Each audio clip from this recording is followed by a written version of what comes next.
everyone. My name is Paul, and I am a nerd, and you are lucky enough to be here for the 2017 October, or should I say the October 2017 Worldox Virtual User Group meeting, the special holiday edition, the special Halloween Devil's Night edition. You figure out what that means, I don't know. Where today we are talking about emails that can inform you when things happen to documents. We call them audit emails. Mary Jo's going to take that topic. And because that topic deals with Worldox being able to email you out of the blue and tell you something, I'm going to talk about how to set up the email capability in Worldox so that it is able to send these sort of notification emails. And so, without any further ado, I will press all of the magic buttons, not just one of them, not just two of them, but all of the magic buttons. It's Microsoft, so there's more than one magic button that you have to press. And Mary Jo can talk about audit emails. Okay, so most of you probably know about the audit feature up here, but just as a quick refresher, we can audit any kind of events, files, searches, different things in here, and see what's happened with a specific cabinet, with a user, with a document, all kinds of different things. So right now I'm on a file, I have one highlighted, and I'm looking at the cabinet that it's in, and I can see all the activity that's happened on that particular file, when it was saved, when it was last opened, all of that. That was just quickly clicking on audit and on the file. And again, I've got a file highlighted. But there's also search features that you can do. So if I were in the search, I could say, show me all of the events from 30 days ago, or I could limit those events, show me all the documents that I opened as a user within the last 30 days, or that I saved within the last 30 days in specific cabinets or profile fields. So this can track all kinds of different things that have happened with documents and by who.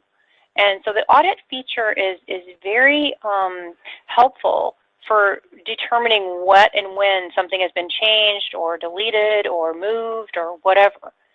And that search feature is huge for helping you find that as well. So the last thing that we haven't really hit on is the notify feature.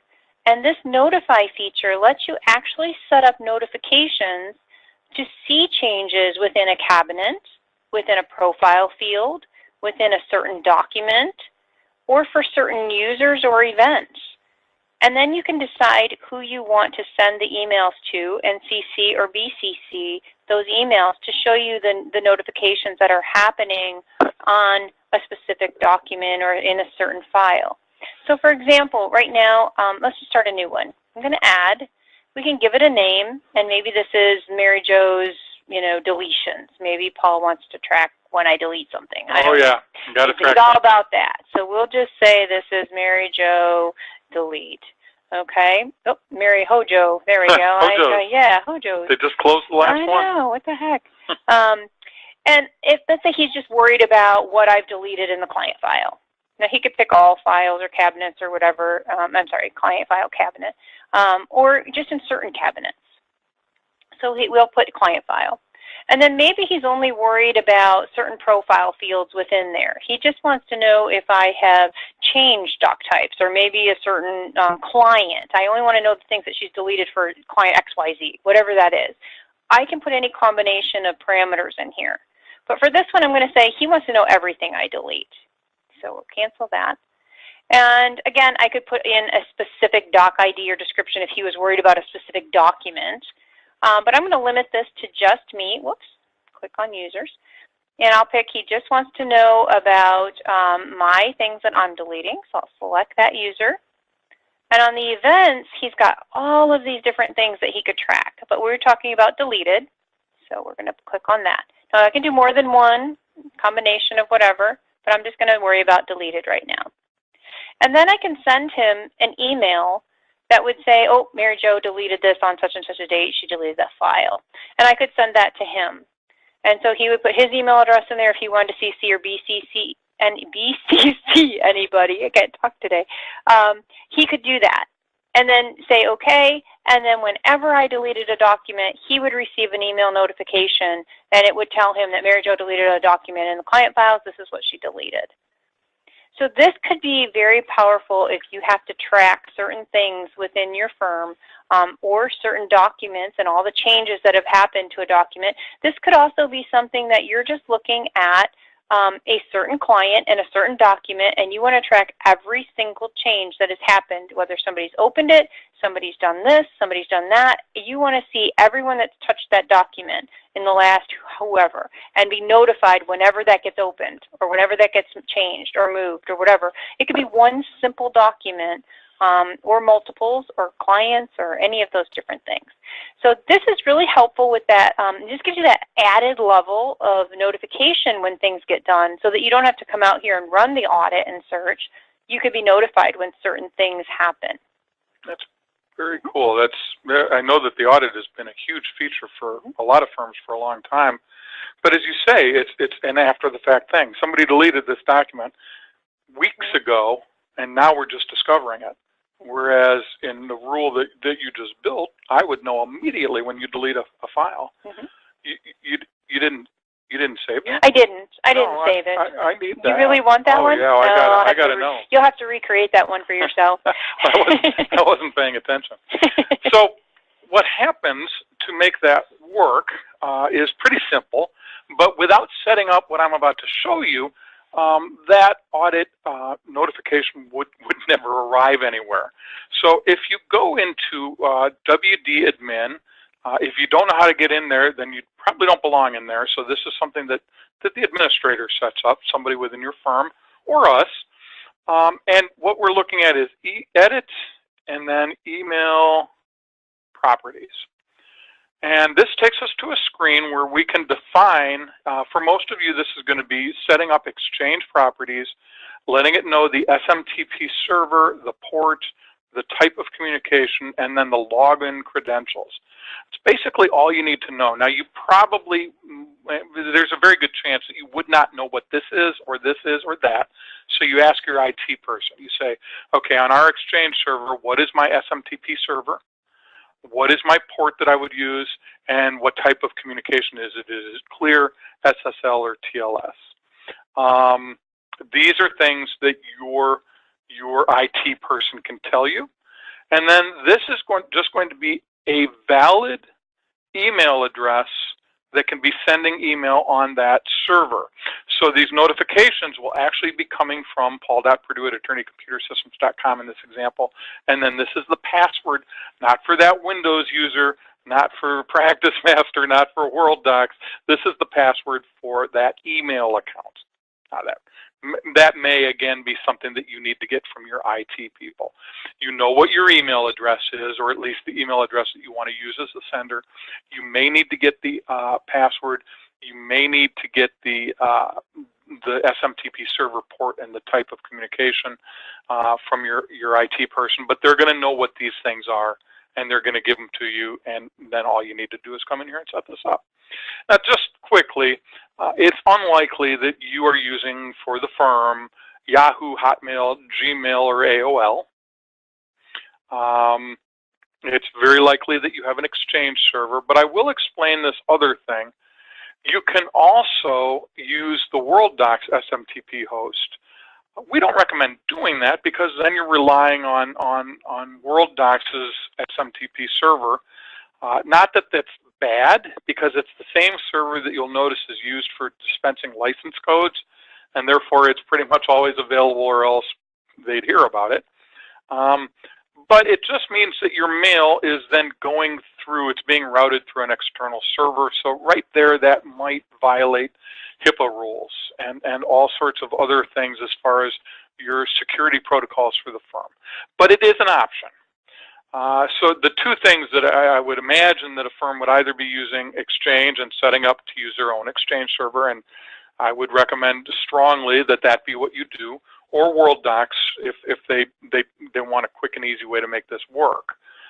It's very unlikely that the firm's using any of those, but if they are, you would be able to set these up here simply by choosing AOL or Gmail or Hotmail or Yahoo. So that's it. pretty simple, but without setting this up, what Mary Jo just showed you will not work. Now, I will tell you that there are a couple other instances where this email property screen will come into play. Other reasons to set this up, and one is that the indexer now is very good. The latest indexer in GX4, the one that runs as a service, is very good at being able to email you about the health or lack of health of the indexer, and that's another thing that you probably want to know about. And so setting this up will preclude your being able to send those emails as well as the emails for audit notifications that Mary Jo just described. And that is that. Next month in our Worldox virtual user group meeting, our post-Halloween Worldox virtual user group meeting, we will be talking about saving a new file directly to a project. If you've ever tried to take an existing project and add a new document to it, it wasn't pretty until the latest release of GX4. And so Mary Jo will show you just how easy it is in our November, getting ahead of myself. Christmas is so close, I can't wait. Our November Worldox virtual user group meeting. And I'm going to talk about how to export a list of files. I'm just going to leave it at that, and we'll talk more about how that works and when that would be appropriate. And of course, it wouldn't be a virtual user group meeting if I didn't take you out here to attorneycomputersystems.com. Notice how I emphasize that last S in the word systems, because without it, you won't get to the right place. I'm going straight to our people page so you can see just how beautiful I am. And if you click on this word videos, you can also hover and you'll get this list, but if you click on it, you'll be taken to a page that lists our videos. We have close to 1,000 videos on our site, all dealing with Tabs, Practice Master, and Worldox. We are pumping them out at a rate of 9 or 10 a month, so it's growing very quickly. We have 6 different titles, if you will, 6 different video titles. We have 4 live events, and of course we have our 3 virtual user group meetings. You're currently in the Worldox virtual user group meeting, but we also have them for Practice Master and Tabs. And we also have our live coffee pot webinar series, again, once a month sort of thing.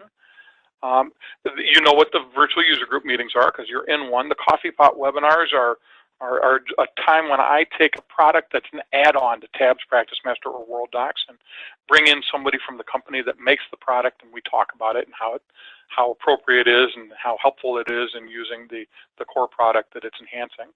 And then we also have our pre-recorded video titles. Mary Jo has her eBytes video series that she records 3 of every month, one on Tabs, one on Practice Master, and one on Worldox. These are short 2, 3, 4 minute videos that take a very succinct topic that we think is cool and that you might like to know about, and that can be explained very quickly. We also have our longer format Paul and Mary Jo show. Mary Jo and I each record these, and we put out 1 a month, so we kind of alternate. 1 month is Mary Jo, 1 month is me. And these are just longer format of the same as the eBytes, so we take broader topics or topics that require a little bit of a deeper dive and a little bit more time to explain, and we explain those in our Paul and Mary Jo show. If you click on any of these, we'll go to the one we're in, Worldox Virtual User Group Meeting, and since that's a live event, we always have a listing of what's going on next. This will change probably within a couple hours to show you what's coming up in November. We, of course, have a description of the meeting or the video title and what it entails. And then we have registration information for the next one if it is a live event. As you scroll down, you will see